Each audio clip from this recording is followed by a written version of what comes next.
છે. આજે આપણે સ્વાધ્યાય 1.2 શરૂ કરવાનું છે. એની અંદર પહેલો પ્રશ્ન છે, સાબિત કરો કે √5 અસમય સંખ્યા છે. ખબર જ છે આપણને √5 અસમય છે, પરંતુ આપણે એને સાબિત કરવાનું છે. બરાબર, તો સાબિત કરવામાં આપણે ઊંધું લેવાનું, આપણે ધારવાનું. ધારો કે √5 સમય છે, મતલબ √5 જો સમય હોય તો સમય સંખ્યા છે અને આપણને ખબર છે સમય સંખ્યાને આપણે એના છેદમાં બી એટલે કે પી છેદ ક્યુ સ્વરૂપે લખી શકાય. તો આપણે એ છેદ બીને એવો લેવાનો, કેવો હતો કે જ્યાં એનો ગુસા છે ને એ બી બરાબર 1 હોય, એટલે કે એ ને બી પરસ્પર અવિભાજ્ય સંખ્યા છે એવું લઈ તોય હાલે. અથવા શું લેવાનું તો કે એ અને બી પરસ્પર અવિભાજ્ય સંખ્યા છે. બરાબર, તો હવે આની અંદર શું કરી શકીએ તો કે આપણે √5 બી બરાબર એ થાય. હવે કરીએ આપણે બંને બાજુ વર્ગ કરતા, તો બંને બાજુ વર્ગ કરીએ તો શું થાય, a². અને કહી દઉં એક, સોરી અને નહીં, હજી આના પછીનું આવશે સ્ટેપ, 5b² બરાબર a² અને 1 કહી દો. હવે આનો મતલબ શું થાય તો કે a²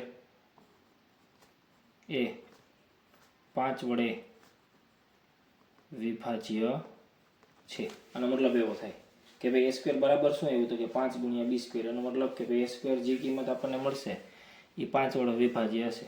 તો આપણે પ્રમેય ઓળખીએ છીએ, પ્રમેય 1.2 શું છે પરથી, જો a² એ 5 વડે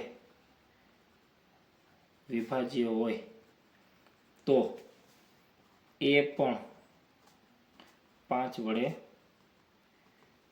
વિભાજ્ય હોય. જો 3 માર્કમાં પૂછાઈ શક્યો એ √5 ને અસમય સાબિત કરવું, આ વસ્તુ પૂછાઈ શકે. √5 છે, √2 છે, √7 છે, બધા એક જ સરખી પેટર્ન આવશે, વિભાજ્ય હોય. તો જો એ પણ વિભાજ્ય હોય તો આપણે એ બરાબર આપણે એવું લખી શકીએ 5c. બરાબર, આ c શું છે તો કે કોઈ એક પૂર્ણાંક છે, આપણે વિચારીએ અહીંયા કેમ b² છે, એમાં અહીંયા છે c થાય. હવે અહીંયા પણ આપણે એવું કરીએ, બંને બાજુ વર્ગ લેતા, બંને બાજુ વર્ગ કરો તો શું થાય, 25c². તો a² બરાબર આપણે કંઈક આગળ મળેલ છે, અહીંયા રહ્યું શું છે તો કે 5b² બરાબર 25c². શું કરવાનું તો અહીં લખવાનું સમીકરણ 1 પરથી. હવે 5 ઉડી જાય તો b² બરાબર 5c². આવું હોય તો એનો મતલબ શું થયો તો કે b² નો એક અવયવ, સોરી b² એ 5 વડે વિભાજ્ય છે.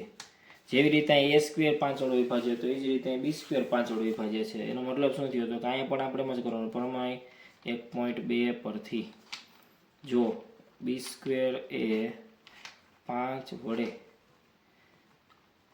વિભાજ્ય હોય તો b પણ 5 વડે વિભાજ્ય હોય. તેથી અહીં a તથા b ને નો સામાન્ય અવયવ 5 છે, પરંતુ આપણે a ને b કેવો લીધો છે, a અને b ને 1 સિવાય કોઈ સામાન્ય અવયવ નથી. તેથી આપણી ધારણા કેવી છે, ખોટી છે. √5 સમય સંખ્યા નથી, અથવા તો √5 અસમય સંખ્યા છે. બરાબર, આ શું કામ થયું? તો કે જો આપણે અહીંયા કીધું છે કે ભાઈ અહીં આપણને હજી બી પણ 5 વડે વિભાજ્ય મળ્યો અને અહીંયા આપણને એ પણ 5 વડે વિભાજ્ય મળ્યો. એનો મતલબ શું થાય કે ભાઈ એ અને બી બેનો સામાન્ય અવયવ આપણને મળ્યો 5. પરંતુ આપણે એ અને બી કેવો લીધો છે? તો કે પરસ્પર અવિભાજ્ય સંખ્યા. પરસ્પર અવિભાજ્ય સંખ્યા કોને કહેવાય? તો કે એનો સામાન્ય અવયવ 1 સિવાય કોઈ ન હોય. પણ અહીંયા આપણને સામાન્ય અવયવ 5 મળ્યો છે. એનો મતલબ શું થયું આપણને કે ભાઈ આપણી ધારણા ખોટી છે. √5 છે એ સમય સંખ્યા નથી, અસમય સંખ્યા છે. હવે આની જગ્યાએ જો તમને √2 પૂછે તો આ જ વસ્તુ આવશે. અહીંયા 5 ની બદલે 2 થઈ જાય. વર્ગ કરો તો અહીંયા 2 થઈ જાય. બરાબર? બીજો કાંઈ ફેર પડે નહીં. 7 કરે તો પણ આ જ આવશે. બરાબર? ચાલો, નેક્સ્ટ પ્રશ્ન છે, સાબિત કરો કે 3 + 2 √5 અસમય સંખ્યા છે. તો આપણે અહીંયા પણ એવું જ કરવાનું. ધારો કે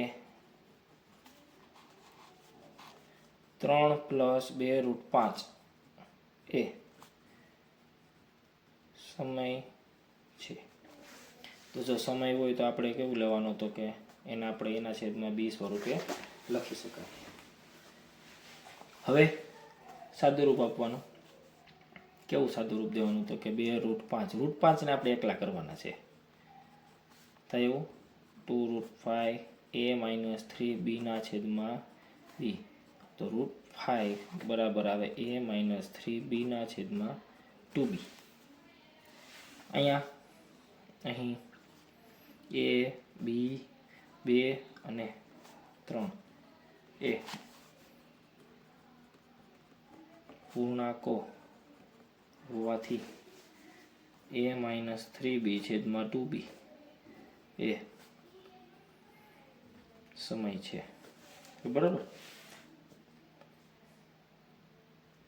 તેથી જો જમણી બાજુ સમય સંખ્યા હોય તો ડાબી બાજુ પણ સમય સંખ્યા થવું જોઈએ, કારણ કે બે બરાબર છે. √5 એ પણ સમય થાય, પરંતુ √5 એ અસમય સંખ્યા છે. તેથી અહીં શું થાય છે? તો કે વિરોધાભાસ થાય છે.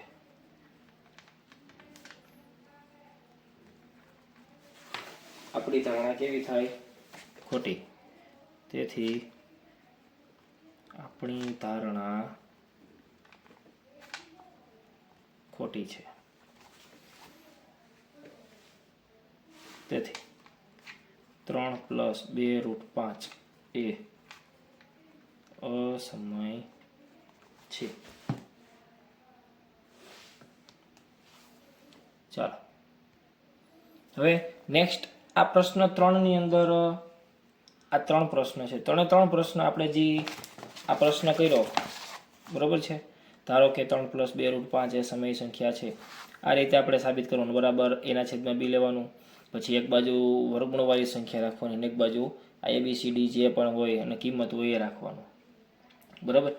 પછી કહી દેવાનું કે જમણી બાજુ આ બધી સમય સંખ્યા છે, ડાબી સાઈડ છે એ સમય થવી જોઈએ, પરંતુ સમય છે નહીં. તેથી આપણી ધારણા કેવી છે? ખોટી છે. એટલે ત્યાંથી આપણે વિરોધાભાસ કહી દેવાનું. 7 √5 પછી 1/√2 પછી 6 + √2 આ બધી સંખ્યાઓ કેવી છે? તો કે અસમય સંખ્યા છે. જો ટૂંકમાં આપણે શોર્ટમાં જોઈએ તો 1/√2 બરાબર એના છેદમાં બી થવું જોઈએ. થાય. બરાબર છે? પછી અહીંયા શું કરવાનું? તો કે અહીંયા આપણે કહેવાનું કે ભાઈ એના છેદમાં બી છે એ બરાબર. આપણે એને હરખું ગોઠવીએ તો કેમ ગોઠવીએ? તો કે બીના છેદમાં એ બરાબર √2. આપણે √2 અગાઉ આપણે બતાડી દીધું છે કે ભાઈ અસમય છે. તો કહેવાનું કે ભાઈ એના બીના છેદમાં એ છે એ સમય સંખ્યા છે. તો √2 એ સમય થવું જોઈએ, પરંતુ √2 અસમય સંખ્યા છે. ત્યાં આપણી વિરોધાભાસ થાય છે. તેથી આપણી ધારણા ખોટી છે. એવું જ અહીંયા કરવાનું.